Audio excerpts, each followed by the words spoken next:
오늘 말씀은 로마서 6장 12절부터 23절. 제목은 마지막은 영생 혹은 사망입니다. 인생이 죽는 것은 피할 수 없는 사실입니다. 그럼 어떻게 살다가 어떻게 죽을 것인가가 중요하겠죠. 물론 죽으면 끝이다 라고 생각하는 사람과 죽음이 끝이 아니라고 생각하는 사람은 삶이 달라질 것입니다. 어쨌든 인생은 육신의 죽음을 피할 수 없습니다. 그렇다면 인생은 태어남과 동시에 죽음을 향해 나아간다고 하겠죠. 결국 죽기 위해 사는 것이라고도 할 수 있습니다. 그런 관점에서 본다면 어떻게 죽을 것인가가 중요해지는 것입니다. 죽음 이후의 상태를 떠나서 말입니다. 이런 상황을 알고 바울은 이렇게 전합니다. 12절. 그러므로 너희는 죄가 너희 죽을 몸을 지배하지 못하게 하여 몸의 사욕에 순종하지 말라고 말입니다. 이런 상황을 알고 바울은 이렇게 전합니다. 12절. 그러므로 너희는 죄가 너희 죽을 몸을 지배하지 못하게 하여 몸의 사욕에 순종하지 말라고 말입니다. 어차피 죽을 몸이라고 죄의 지배를 받지 말라는 겁니다. 몸이 원하는 대로 살지 말라는 말씀이죠. 왜 그렇습니까? 죽으면 끝이라고 생각하기에 그러합니다. 어차피 죽으면 끝나는 인생, 마음껏 살아보자 그런 생각이 들 수 있겠죠. 그렇기 때문에 죽음 후에 어떤 세상이 기다리는 줄을 알아야 하는 것입니다. 21절과 22절 마지막 문장이 이는 그 마지막이 사망임이라 그 마지막은 영생임이라고 말씀합니다. 사망도 있고 영생도 있습니다. 죽으면 끝이 아니라는 것입니다. 이 사실을 알아야만 땅의 삶도 의미 있게 살겠죠. 삶의 끝이 사망이라고 생각하는 사람은 13절에 자신의 지체를 불의의 병기로 죄에게 내어준다고 했습니다. 반면 삶의 끝이 영생이라고 믿는 사람은 자신의 지체를 의의 병기로 하나님께 드린다고 합니다. 우리는 자신의 인생을 불의의 병기로 사용하는 사람들을 어렵지 않게 볼 수가 있습니다. 가까운 북한의 김일성, 김정일, 김정은, 심지어 어린 김주애를 후계자로 세우기 위해 온갖 우상화 작업을 하고 있습니다. 10살밖에 되지 않는 아이에게 조선의 샛별 여장군이라는 호칭까지 붙였습니다. 조선의 4번 타자라면 모르겠지만 조선의 샛별 여장군, 이게 말이 됩니까? 이게 정상적인 나라입니까? 이런 비정상적인 사람들이 불의의 병기로 쓰임받고 있다는 가장 대표적인 상품이라고 하겠습니다. 자신의 욕망을 위해 전쟁을 일으킨 푸틴도 동일하죠. 여러 나라들의 독재자들도 다를 바가 없습니다. 사탄은 사람들에게 엄청난 권력과 욕망과 부귀영화를 선사합니다. 그러면 인생들은 자신이 최고인 줄로 착각하게 되죠. 약자와 남을 배려하기는커녕 도구로 사용합니다. 그래서 결국엔 사망에 이르도록 하죠. 물론 자기 자신도 사망에 이르겠지만 말입니다. 죽음이 끝이 아니고 분명한 심판이 있다는 사실을 안다면 무조건 불의의 병기로 쓰임받지는 않을 것입니다. 우리는 흉악한 범죄자들이 사형 선고를 받고 감옥 생활을 하다가 믿음의 사람으로 변했다는 소식을 듣곤 합니다. 그들은 그곳에서 삶의 끝을 생각했을 것이고 복음을 통해 죽음이 끝이 아니라는 사실을 알았을 것입니다. 그래서 그들은 말합니다.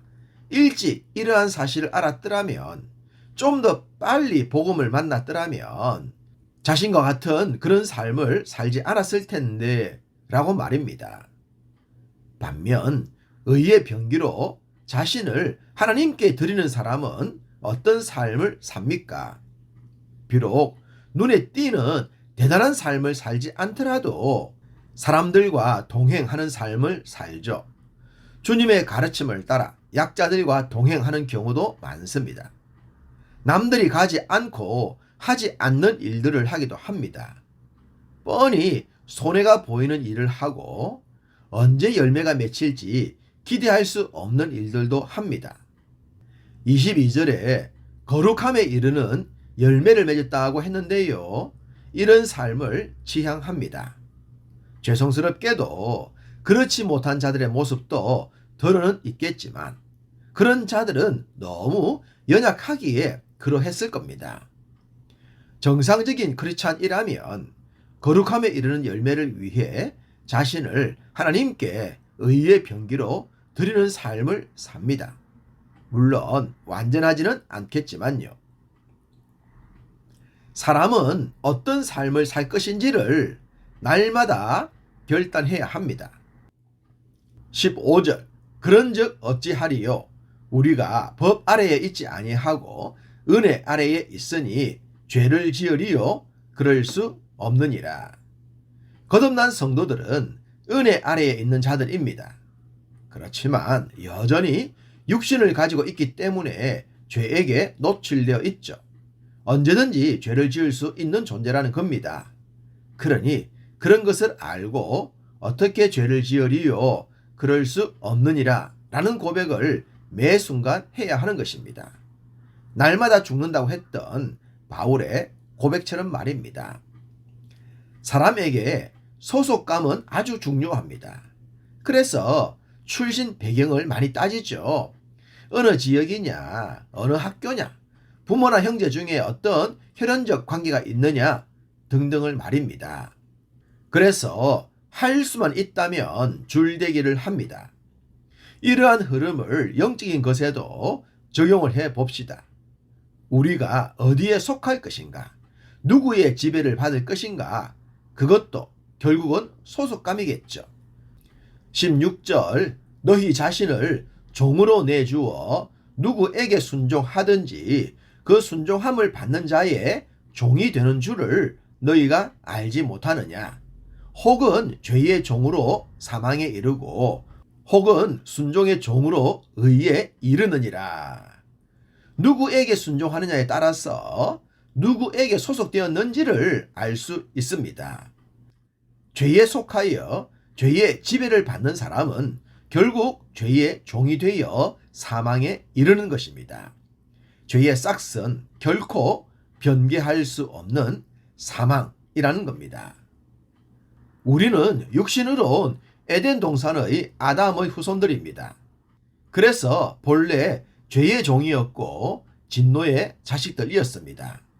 그랬던 우리들인데 하나님께서 우리를 그 죽음의 구덩이에서 건져내 주신 것입니다. 이것이 은혜요 믿음의 선물입니다. 감옥에서 복음을 듣고 자신들의 삶을 돌아보았던 자들처럼 우리도 복음의 은혜를 입음으로 인해 영적인 삶의 비밀을 알게 되었습니다. 어디에 속하여 사는 것이 참 인생에 가치 있는 일인지를 알게 되었습니다. 죽음으로 끝나는 것이 아니라 영생이 기다리고 있으니 천국에서 영생하는 삶을 살기 위해 믿음의 수고를 마다하지 않는 삶을 선택한 것입니다. 성경의 많은 말씀 가운데 잘 알고 있는 내용입니다. 23절 죄의 싹은 사망이요 하나님의 은사는 그리스도 예수 우리 주 안에 있는 영생이니라. 사망과 영생이라는 단어가 함께 나옵니다. 사망이라는 말은 지옥에서 영생한다는 의미입니다. 물론 우리는 천국에서 영생하겠지만 말입니다. 사람들은 말합니다. 어떤 삶을 살더라도 결과가 좋아야 한다고 말입니다. 당연합니다.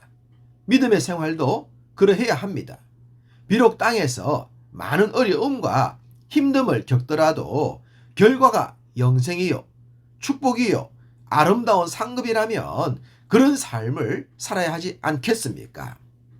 우리는 이미 이런 부르심을 받았으니 그 부르심을 굳게 잡고 오늘도 신실한 성도들 되기를 간절히 소망합니다.